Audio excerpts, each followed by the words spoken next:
Hello, in this video we're gonna check if Nokia X10 has a stereo speakers.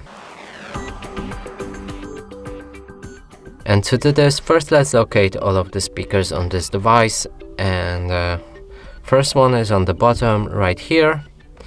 There's a second speaker on top, and that's a phone call speaker, and that's basically it.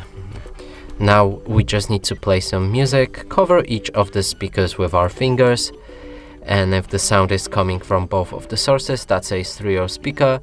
If the sound is coming from only from one source, that's a mono speaker. Now let's try that.